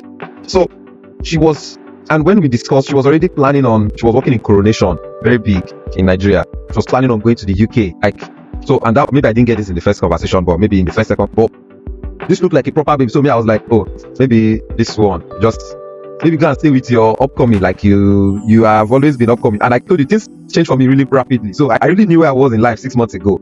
This person has been working in Lagos Island for 2 years or 3 years before now. So maybe she has her life, properly set up, and she was Shino's friend. So I liked her. I admired her, let me put it that way. And I thought she was a very good person and well spoken. She looked like a soft, sporty babe, in that regard. And I thought my background was not sporty in any way. So I think one of the days in church, she needed cash. Maybe she wanted to give offering or something like that. And she asked Shino. Shino did not have. So Shino asked me, did I have? I said I did not have. So she asked a couple of people and she did not see. But I think she had cash, and that cash was supposed to be for her transport fare. And she didn't want to drop it as offering. So she wanted somebody that had another cash and she would transfer. And Shino did not have, I did not have. So what she now said, okay, she's going to drop the offering and then she can withdraw before she goes home. And Shino was going to stay in church. And then she said she was going. I mean, I was not like, maybe Shino wants to stay in church. I mean, I've seen fine woman that I liked before. That I said, let me just even use this opportunity and just say that I'm going home. Maybe you are going my way. Let us just talk. So we went, and that's when we discussed. She told me where she was walking, how she was walking. I mean, I was maybe gauging if there was, and then I don't know a lot about ladies. So in this instance, I did not have any, but I was just gauging if there was way here, basically. So after all the conversation, at the end of that conversation, frankly, I thought there was no direction here, there was no road here. But the conversation was not bad. But everything she told me about herself and the plans for her life and everything that she had, I already thought that, this person already was on a path to something well set up. So I escorted her to where she was going to withdraw. We talked all the way through. She withdrew. I waited for her. She thought, okay, I've gotten to ATM. I said, no, I'm a gentleman. No, how would I put that be if I just escort you and I walk away? So I waited for her. She withdrew. She was not like, she has withdrawn. I should go. I said, no, now. I still have to see you off to where you're going to enter the Okada or cab that you're going to take home. So she was going to take Okada there. So I walked extra to where she was going to take Okada. She said, okay, I've gotten here now. So we are now. And I said, no, I have to see you go and then leave. So I waited. And then she got on the Okada and she left. Now, she expected me to call it. I did not. Now, that's the thing. That was actually what intrigued her. She was like, you did all of this. Most people would have collected number. And you did not collect number. Now, I did not collect number because I was shy, one. And you felt there was no way there? Exactly. Because I also felt there was no way. And I felt like this was a very, very good person. Why would I collect your number and be treating you like Lagos boys that are serious? So, this is a good person I should not do that kind of thing to. It's not as if I did this to people, but I don't even used to collect people's number right out of the box. I don't know how to do that. So that intrigued her. She was like, why did this guy not collect my number? In that regard. So later on, I think she had something. We had a conversation in church. Something happened, and she said she was in a relationship in passing. And that circled my mind that she thought that there was no way here, and I didn't have her number, and stuff. Then shortly after, it was my birthday, Shino came to the group chat of the church and posted my picture and wished me happy birthday and told everybody that it is my birthday. Go to his DM and bill him that he's a big man. So people have started wishing me happy birthday on the group. Nobody actually came to DM me except her. Now, but the reason she DM'd me was, of course, we already have like a sort of a relationship already. Yeah. So she now DM'd me and was like, happy birthday. That she not said that we should come and bill you. That how far? I was not like, it's not like that, people should not bill. No, wait. So she DM'd me, wishing me happy birthday, telling me that she not said that I should come and bill me. But I did not reply, because it was a number I did not have saved. So I did not reply until after 2 days. Oh. And when I saw the message, I was like, who is this? And I cannot see her profile picture, so who is this that is messaging me? In fact, I did not reply at all. I think I remember the story now. I did not reply at all until it was her birthday. So she DM'd me and sent me a message on my birthday in May. I did not reply until it was her birthday in June. And then I think Idashina or somebody else also posted her birthday. So I wanted to wish her happy birthday. I was not thinking the person I did not collect her number. It is her birthday. Maybe an avenue for me to enter his true birthday. So I now went to her DM to wish her happy birthday. I now saw Through that the she group chat. on exactly that sent me a birthday message. So How did you feel? exactly, so I was like, oh, shit, like that was my opportunity. Like really, that was my opportunity that I've missed. So I wished her happy birthday, and that was when I now told her that, oh, don't mind Sheila that says she come and bill me. Then he's trying to set me up, but that's left, and all of that. And we did not talk much after that. Just died the natural death. Again, I thought we were in a relationship, that this was not going to work out. Then after that, I now got a car. And when I got the car, she not said that let's go and do dedication in church. So we did dedication in church. And she not said that you have to celebrate us and ball also. So let us carry family and friends to go and celebrate. And she was part of friends, She not said that, oh, come, people should come. Pedro is celebrating his car. So she joined us and we went to celebrate the car. Was she already having feelings for you by then? Did she confess? I feel like she already had that from that first time I did not collect number. So she just had this curiosity about me, and she felt like I was a good person that did good for her without even collecting a number. So she felt like I did not have any ulterior motive, in that regard. So, and when she saw that I was going to celebrate the car thing, is your friend, and she did, so she came. So where I was doing that car celebration, we are having a lot of random conversation about JPs, and not me and her, like me, Shino, and all the guys there, and I think she was two older, there were just two ladies there, she and some other, a friend of another guy that came. And we are like seven or eight other guys. So we got a very round table having conversation. So we had conversation about childbirth, had conversation about life, about different things, and stuff. For a lot of times, our conversations, we always agreed on similar things. So we looked at each other occasionally exactly. So in a, oh, I like that. Yeah, my guy, exactly. Yeah, and all of that kind of thing. So I feel like there was a mini moment there, but we did not make a big deal about it. We are just celebrating. Then a couple of months later, or a couple of weeks later, I moved my places. I moved from where I was staying, from my friend's house, to our own, so a place that is not far from our house. And one of the days in church, I just mentioned that I was very intentional. No. I was looking for a house now. I don't even know where she was living. Before then, I don't even know where she was living. So what Kevin was doing to put both of you together? So it was when I said I moved to this area that she said, oh, my house is actually far from there, So I think a couple of weeks after that, she wasn't feeling fine. And she just wanted to go out and hang out. So she now messaged me on Friday, telling me that I'm not feeling too fine, but I just wanted to hang out. That, are you free? Let's just, since you have a car, I feel like you can drive around and then come back, and all of that. I did not reply on Friday. It was on Saturday that I replied. I was like, sorry that I missed it, though. That are you going to be free today? Or maybe she said she's not free today. She said, okay, what of? And I said, okay, what of tomorrow? I really want to make it up to you. She now said, okay, tomorrow after church, Sunday after church. And I said, okay, what do you want? I said, we cannot just go anywhere. So where should we go? She said, anywhere. She just wants to drive around and just leave the house and and stuff. And I said, okay, maybe we can buy pizza or something. So we start having a conversation about pizza, where we are going to buy pizza. We shall agree to go to the Bonias Pizza on the island to get pizza. So Sunday we went out. So when I got to the Bonias Pizza, I also got chicken wings extra. So I gave her the pizza. I now give her, I said, the wings is for you. She said, like, how? Why? I was like, that last time we went out, she specifically wanted chicken wings and you liked it. So since you're not feeling fine, I said, let me also get this for you.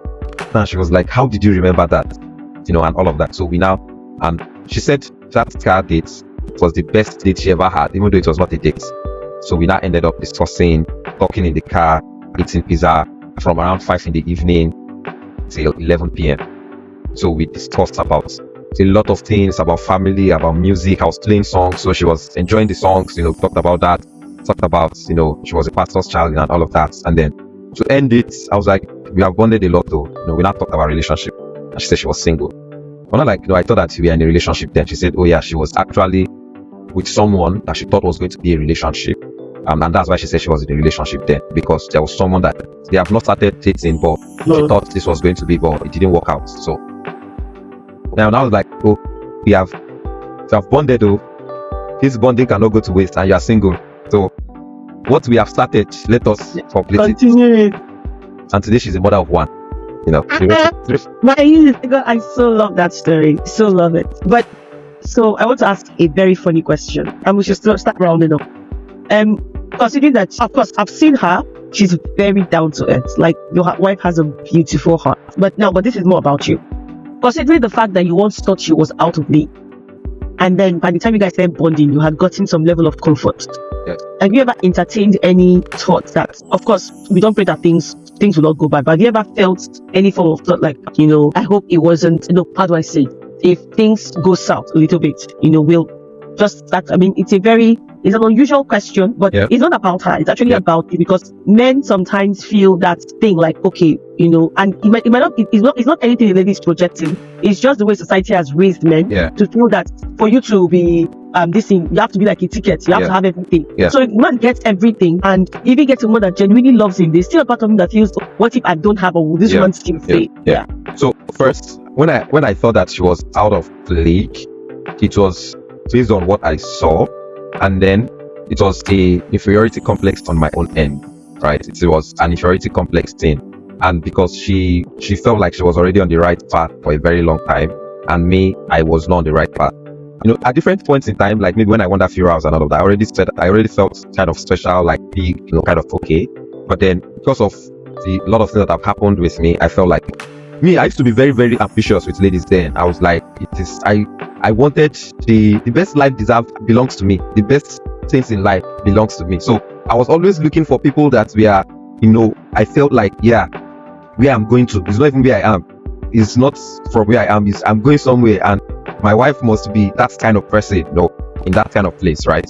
So then I have realized a lot of value in, like, thank God that I have figured out a way to put myself to good use in society, in creating value for a lot of people, and all of that. So I also have a better sense of self-worth, and feeling, and all of that. So I don't feel inferior, and again, this is a factor of exposure, maybe some progress that you have made in life, your work with God, your understanding of people and things that you have seen. Like I've seen a lot of people, and people that you might necessarily want to even think that above you, and they really are not that. And I'm not bringing them down, but there's a lot of fake life. There's a lot of people not being what they truly claim they are. There's a lot of packaging, positioning, if you want to take these steps. So, and I have come to realize the value that I have. Maybe then I had not started my startups and all of that. And I'm not saying that my value is in my startups, but now I know that there is value in me. That there is value in me that I can bring out and offer to the world. So I am not led. I am not enough. I am enough. Like I have a lot of value that God has given me that I also know how to bring out. If I'm not working, if I'm not making money, I know I have, like, and maybe when there is no real evidence, there can be some doubts in you, self-doubt. But then now, thankfully, thanks God, there are evidence to show that I can add value in one way or the other. And I've done one or two things that have been successful. And not necessarily about money. And she never, as one of the things why we actually got married is, I also maybe this might be a bad thought, maybe how I grew up, So I always wanted, I do not believe in giving ladies money. I do not believe in spending lavishly. And this has nothing to do with ladies. It just has something to do with, being prudent. Exactly. And then being, mindful with how you spend your money. Don't spend your money anyhow. Why would I give you money for just because you want to go and buy weed when we can use the money for other things? And maybe it's coming from, I've suffered a lot, so I don't think it's more intentional use of your money. Exactly, yeah. So, and she was never one to ask me for money, which is one of the reasons. Like I said, I was about entering the world. I hung out with some Lagos girls that filled me, and some of them gave them those money because we can go to club together. And again, this was just me exploring. So there were some eateries in Lagos. When I started making money, I really wanted to visit, and I did not even know they existed on the island. So I hung out with some girls that would take me to big eateries, and in their minds, they are trying to build me. But for me, I wanted those experiences. It was an experience. I feel like this is where I belong. And when people started going to club, I'm like, let me go to club and see what they are doing. And it was purely out of curiosity, not because of anything. And I'll leave 2 a.m. I can drop them in their house and then drive back to my own house. I just wanted to see the experience of these people that lived on this other side of life. That I felt like my money could not afford me before. And now that I feel like I can afford it, stuff. So she never billed me, and I had experience with people that were always billing me, asking me for, all of that. She gave me stuff. She gifted me. She is very big on giving me gifts. She spoiled me, man. Like, she really, really spoiled me. So I don't even think that she's with me because of that. I don't, like, that is not the same. And even if that is not, in fact, I am more of the mindset of, now that this person is married to me, she can't suffer now. You have to take care of her. She really cannot. I used to tell her that all the work I'm doing is really for you. Like, you're my next of kin. If anything happens, now your next of kin go chop him. She will still be the next of kin now. So the soft life, I know sometimes I'm maybe a bit restrictive when it's not every day you want to go to H&M and buy something. Maybe this week is not H&M week. H&M can come the next 2 weeks or next 3 weeks. And it's not as if she does that always. But women. But I see what you're saying. Because in the past, I've known you for sorry to interrupt you, I've known you for 2 months. And I think in those 2 months, I've heard you go on vacation. So yeah, no. So me, I'm a travel. I travel. I love new experiences. I can get bored. So I travel. She doesn't travel much. I travel a lot. I have 2 questions, just 2 more questions, and but before that, thank you so far. Like, I've learned so much. And like I said earlier, you don't look like what you went through. You look like proper Lekki at your bottom. Seriously. But yeah, okay. Couple of questions, just 4 questions. What's your favorite Nigerian dish? Amazing. All right. What song always uplifts your spirit? I'm a song person. So any song will do. No, not any song. But I have a lot of songs. So one that comes to mind lately is "Champion" by Fireboy. Champion. I like the name of the song already. I'm a legend in the making. I'm a champion. Is it a new song? No, it's been a long song. Okay. If you could travel to any place in the world without being restricted, where would that be? What's your top bucket list for traveling? I think more recently, I want to explore Asia. I want to see Singapore. I want to see India. I want to see Korea. And then, so I've been to the Americas. Of course, I'm in Europe. I've not been to Asia, and then I've not been to Australia. So I think first I would like to get to, and I know I've not been to like some part of if I've not been to US, I've been to South America. I've not been to North America.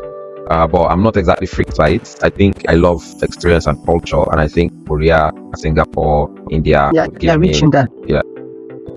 Okay. If you could invite someone to dinner party, name the top 2 people you'd like to invite to a dinner party and why. Like right now, in the whole world. Yeah. If you had access to open tickets, invite anybody. Like, Elon Musk. Definitely invite Elon Musk. Jeff Bezos. No. Why no? Okay. What's the next? It's not any personal beef or anything, but I think I'm more of an Elon Musk person myself. I like a lot of things. Yeah, just weird in a nice way. And I like the weird. Like I like. And then somebody else. Who else? Maybe Steve, that does Diary of a CEO. The pilot. Oh my god. That guy, just look at that guy. Just snaps me. If I want to start dawning and I see him, I'm like, girl, get up. Okay, what was your greatest cultural experience when you relocated to the Netherlands? One that slapped you? Well, Stredo. Bread and cold food. Like, no, like he can't deal. No, and when I mean bread and cold food, I think I'll just say food generally. But because how can people not have a lot of variety? Like how? Like there is really no variety and no spice. It's not. No, because so me, I expected that maybe the food would be different, but I did not expect it to lack variety and for it to just be largely bread. It's just largely bread, a variety of bread and something, or bread. It's just. So you came with Ghana Bus Go food stuff for you? No, I did not, because I was hoping that I was going to come here and get into the culture, but now I go to Gazi Enough very often. So Gazi Enough with your friend. The first day I went to Gazi Hop, I felt like Alice in Wonderland. I was like, all right, let's move on to Rush. Oh my God, you're taking your time. I promise to soon round up. Talking about Netherlands, what motivated your move to the Netherlands? What challenges did you face and how did you overcome them? Just say it briefly so that we can round off. My move to Netherlands, first, I always wanted to leave Nigeria. I felt Nigeria did not have. So first, I want to be in a place where you stay allows you to limit the access to most things that you have. So I felt like there were not a lot of quality opportunities in Nigeria. I wanted to be with even more smart people. I probably would prefer to be in Silicon Valley, but then the world is now a global field, so you can access a lot of things in Silicon Valley here. So you can be around more smart people, so you can learn more. So, but basically, the major motivation was opportunities, and then of course, I don't want my generation to go through most things that I've gone through. But primarily, it was looking for more access to different set of opportunities. So that is one. My coming here was really nice and smooth. I was recommended by a friend to a role, and then I did interview. It was not stressful, and then in 2 months I already got a visa and I was already heading here. And then when I got here, I stayed with a friend, and then 2 months later I got my apartment, and then I'm now in my apartment. So I would say my difficult part was maybe just adjusting here. You have, there's a mail for everything. There is a law and order. There's that's missing in Nigeria, and you have to proactively stay on top of it. So I think, but coming here, the whole process of coming here was really easy, and I think it was really made easy because I was because of my skill, right? Because I was a very skilled person. That's So when the opportunity came, I felt like a good opportunity for that skill, and they were willing to bring me here because I was a match for that skill. So I would say the preparation I did all prior developing myself, becoming a good person, maybe made it easy for me. What has your journey been when like? I mean good person, but being very, very competent, right? In my skill, yeah. What has been your highest points and lowest points so far in your journey? Moving here? Yeah. I really have low points in life. So I really have low points because I understand life to be life. In fact, the worst thing can happen to me today is probably life. Like, I'm very quickly into the sense of there's nothing you can do about it. So there's really no point of, crying over spilled milk. Exactly. I don't dwell on things much. Success, failures, disappointments, setbacks, regrets. Right. So I'm not sure I have low points in being here. But high points, I would say, would be maybe because it's the birth of my child. I mean, listening to you, a lot of things I'm going to pick out from you as an expert is that your mindset, despite everything you've been through, has greatly shaped your journey, honestly. And if you're listening to this at any time, to the audience now, just know that the picture that you maintain inside of you, no matter what is going on around you, matters. Like I said earlier, you can be drinking Gary physically, but make sure that in your mind, you're eating rice and spaghetti bolognese. So that's what they call it. Inside Radisson Hotel. Very soon you're going to get there. All right, there's something we usually do for our audience, but before that, I want to ask the last question, and then we'll do a trivia for what we usually do. I'm going to merge two into one. Basically, what are you currently working on now? We know about the Lenly app. So tell us about the Lenly app and where next are we headed? And then what will be your advice for, first of all, Nigerians in diaspora and Nigerians who are inspired by your story and looking to make a move? So I bundled 3 questions in one. First, Lenly app. Tell us about Lenly app, the work you're doing, and where next, And secondly, advice for both Nigerians in diaspora and just looking to. Okay, so first, Lenly app. So I would say, Lenly app started as a gamified platform to help people learn tech. So Africa has the largest youth population in the world. I like to start with that most times. And a lot of young Nigerians are looking for opportunities. And every day, if you go to tech job sites, there are plenty job posts. So it means a lot of people are looking for job. A lot of people are out of school studying what they don't like, and they're going to come out. 500,000 people go through NYSC yearly, and they're going to come out looking for job and join the already saturated job market. And some of them don't have the right skill, especially there are a lot of tech jobs, both national and international, but there are no people to fill these jobs. So Lenly apps started as a way to help people learn these skills to fill these jobs. So we decided to go about it in a different way, which is by gamifying it and also making it on your mobile phone. I took a lot of experience from what happens in Nigeria. People don't have lights in Nigeria. Most people don't have laptops. And these are some infrastructural problems that exist. So most people are always on their phone.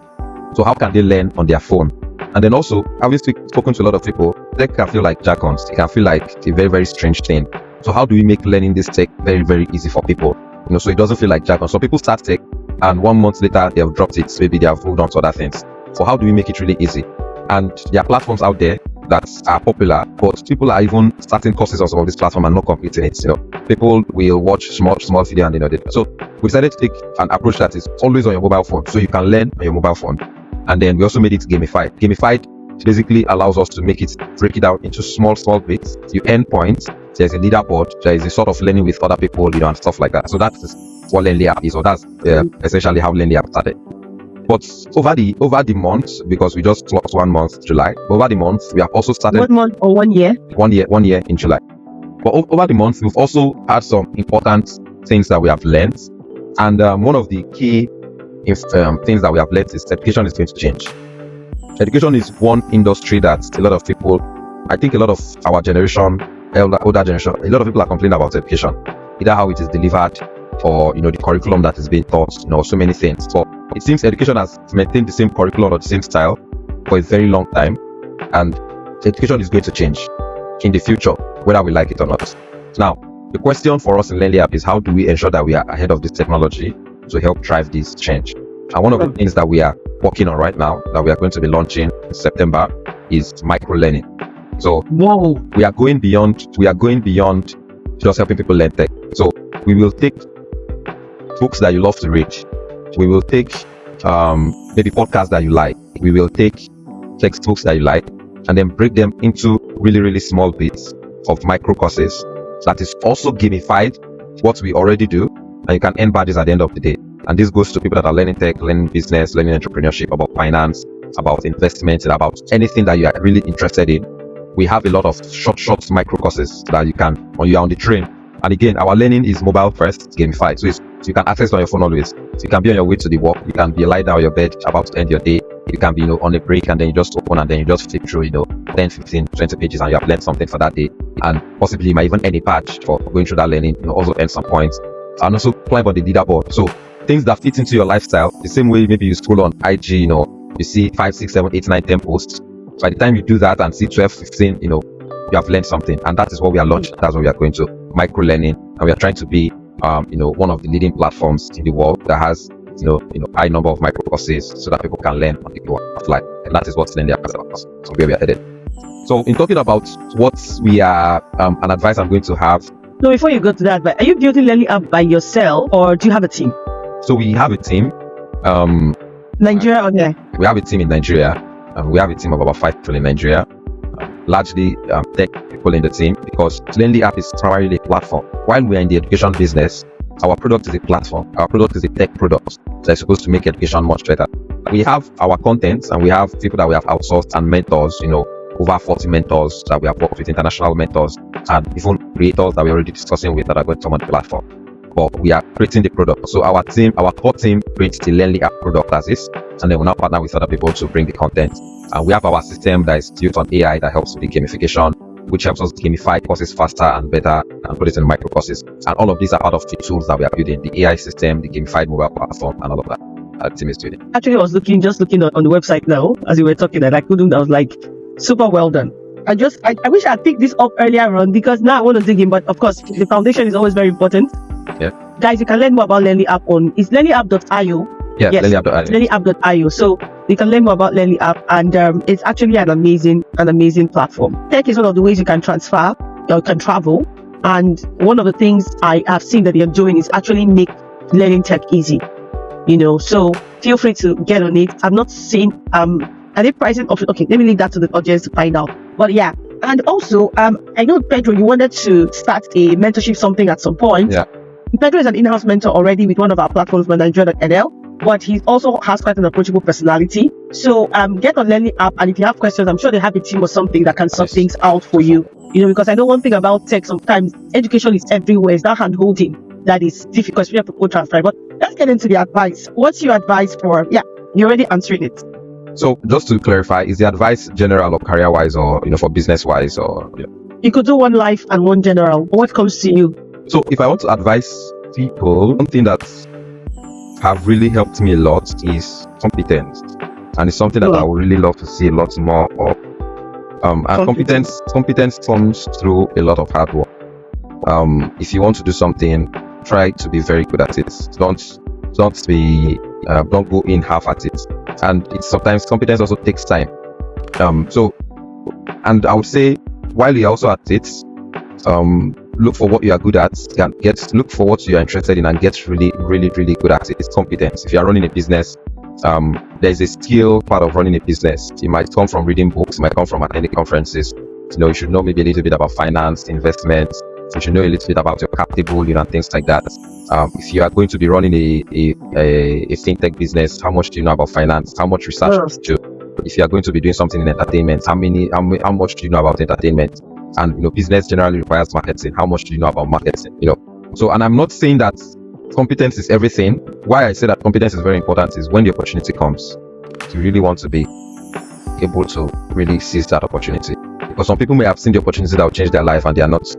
Take for instance, when I came here, when someone recommended me to a role, if I really was not good enough, I would have not been here. Take for instance, when the Learnly app idea, I already started a couple of startups. So then when I decided to take some proper learning and then start Learnly app, see what Learnly app turned out into, and so many other things, competence in whatever you're trying to do allows you, it's on its own would create a lot of opportunities for you, but then it makes you ready for when those opportunities come, and you can take those opportunities and maximize them. And it starts from one particular opportunity. And then in life, I think most of the life advice I'm going to give is hinged on Christianity and Jesus. And that might be strange, and trust me, I am I like to think that I'm an intellectual person, and I like to not go very religious with things. And while I'm a Christian, I could pass for a pastor in some cases, but I like to explain to people, like for instance, if you fight me, or if somebody fights you and you want to go and retaliate, I can tell you that, Jesus says, pray for your enemies, and all of that. I could tell you that. But I could also tell you that it does not help you and give you reasons, life reasons, with justifiable reasons why, this is not, good. And all those reasons are somewhat also down to Christianity or to the Bible. Or if somebody wants to cheat on the wife, I could give you reasons why you should not. And I could go the Bible way and tell you, one man, one wife, and all of that. But I could explain to you why this is wrong, right? But all those things are all possible, all because of Christianity. I feel like understanding, accepting Christ, and understanding really what Christ is about, I would treat you better. I wouldn't harm you. I wouldn't want to cheat you. I would want to be diligent.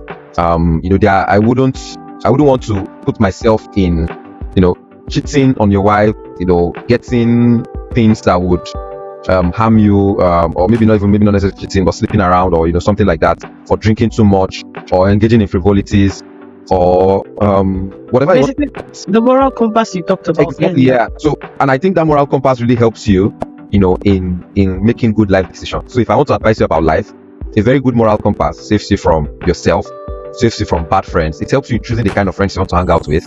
You don't want to hang out with fraudsters. You don't want to do fraud. You don't want to end up in prison.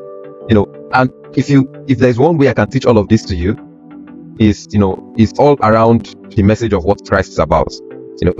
Even if you don't want to give your life to Christ, which I'm going to ask you to, or advise you to, just understand what it's about and accept it. It gives you a better life to live. You actually live a better life, like a rich, fulfilled, happy, stress-free, giving, helping other people, giving to the poor, things that make you feel good about yourself, all embedded in Christianity. So if there's one life advice I'm going to give, it's going to be around that. Thank you. On one hand, a part of me wants to sit in. On the other one, the time is flashing in my eyes. So let's round up. Final question. What is your best two books? So the thing is, I'm going to ask you a question. Okay, let's do something fun so that we can round it off on that note, because we usually do that with our guests. So it's not only the tough stories. I'm going to ask you 5 questions on Netherlands and 5 questions on Nigeria. I'm going to run it out very fast, but they are really simple questions. What color is traditionally associated with the Netherlands sports team? White and I don't know if it's a Netherlands. Okay, what's the official Netherlands color? Yeah, that's white and purple. Is it purple? I don't know if it's lilac. I don't know that shade of. It's not blue. It's not blue now. No. Are you sure? What's the name of the Dutch national airline? KLM. Oh, it's blue. White and blue. It's white and blue. What's the name of the famous Dutch artist who painted the Starry Night? Is it Rembrandt? I don't know. What is the national anthem of the Netherlands? I actually don't know that. Okay, fine. Then let's get to Nigeria. How Nigerian are you? What's the longest river in Nigeria? Nigeria. Yes. What Nigerian city is the most populous? It has to be Lagos. What's the national football team called? Tigers. What's Nigeria's most famous Afrobeat musician? I would actually die on the fact that it's Davido. And the reason that, forgive my word saying that it's Davido, but I think he's famous, right? Yeah, but he was also an activist. Fela. Yeah. But Fela is of old, but I think right now Davido's popularity is really gaining ground. I'm not necessarily a Davido fan, though, but that reach is, you can clearly see that. Yeah, but he's not an activist. Yeah. Okay, the color for Netherlands is orange, and the person that painted is Vincent van Gogh. I think those are the only 2 questions that you did not get, so you did quite well. So guys, just in case you think, you said earlier that you don't have to be smart in everything, because when you're listening to Pedro now, you'll be like, oh my god, what am I doing in my life? But of course, this interview has been amazing. But he still got it overturned, though, let's be guided. Yeah. Anyway, I'm more Nigerian, maybe less Dutch, but I'll become Dutch soon. I agree with you, because even the questions, I think I need the answer for Nigeria. For the Dutch one, I have to get the answers. Anyway, we're getting there. All right, what are your 2 favorite books? And the reason for that is this. I'm going to ask you 2 questions. I'm going to ask you 1 question. Give me 2 truths and a lie about you. And then later, the office will get the answer for which one is the truth and which one is the lie. The first person in the comments in the next 1 to 2 months after it's released to answer which one is the truth and which one is the lie we'll get a copy each of your 2 favorite books. And the whole idea is that we want to see if we can make it in such a way that we can get you to personally autograph it for them. So if you can get it and dispatch it to you to autograph and pick it up back and dispatch it to them. So what are your 2 favorite books? That is going to be... Well, I have a lot. I have a lot. I have a lot, and I think different ones speak to different things and different scenarios. Give me one business, one life. Your best book for business, your best book for life. Business/career. So, if you are a business person, I think you should get the personal MBA. Because I know that. Because and it's not necessarily. I think it just equips you with a lot of knowledge that you need to know, and then you can now go ahead and pursue and find out more. I think it just opens your mind to a lot of things, business related. That sometimes that you probably don't know. Because the dangerous thing about business is unknown unknowns. It's really dangerous. There is known knowns, there is known unknowns, and there is unknown unknowns.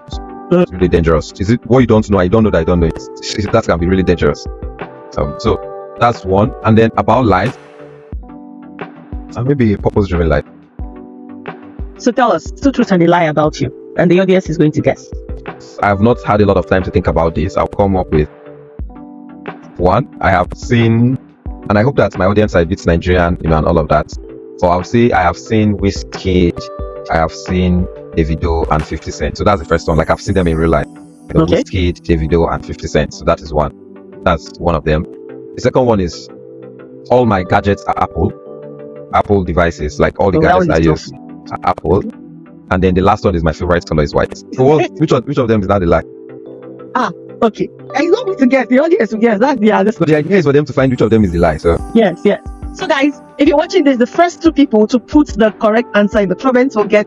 We'll try our best to make it personally autographed by Pedro. But you're going to get a copy each of a copy of either the purpose-driven, the first person will get purpose-driven life or personal MBA. Which one should we give, or should we just choose one? Yeah, you can choose. Yeah, so you get the opportunity to choose one of the 2 books that you want. I will send it over to you. All right, that brings us officially to the end of this very long in time, but very short in conversation. And I want to say thank you, Pedro, for sharing from your heart. I have learned so much. My brain has been reset, and this is not even cliche. I keep saying you don't look like where you're coming from. I mean, you don't look like where you're coming from. Thank you for not letting your put your background on the ground. And thank you for teaching us that the picture you hold in your heart is more important than what is happening around you. Thank you for the gifts you gave, even though some of them didn't stay long, but they were still gifts like Naira Cob and the tech and the other one, and now Lenly app. And thank you for just being around and not giving up. And we pray and we trust and we pray that God will continue to take you to greater and greater heights. The Bible says the path of the righteous is shining light. It shines ever brighter. So you'll never have it better yesterday. So it means that you have only just started. Like it's not even a cliche. It keeps getting better and better and better. I've also just started, so yeah, many things ahead. A whole lot. Like I've spoken with, I love talking visionary people, and thank you. Let's not drag this thing beyond this time. Yeah. Thank you so much again for coming, and we look forward to having, maybe not in this thing, but yeah, having more conversation. We've been inspired by you, your lifestyle, and everything. And guys, and Pedro is on Instagram. What's your name on Instagram? Ibiyemi Pedro. I did a good job in branding. All my social media handle is Ibiyemi Pedro. So. Yeah, good. I know you also do some talks, tech talks. So please, Ibiyemi Pedro, Ibiyemi Sani Pedro. Ibiyemi Pedro. Guys, please, let's go on Instagram. You really will draw a lot of inspiration from him. For those moments when you feel that you can't do it, remember that somebody should have dropped out of the game, but he did not. And you probably didn't have it as bad as his own beginning. He's here, you can't. Remember what he said, competence and Christ. You need it. All right, guys. Thank you so much, and have a wonderful rest of the day, depending on when you're hearing this. And thank you again, Pedro. Thank you very much for having me. Yeah.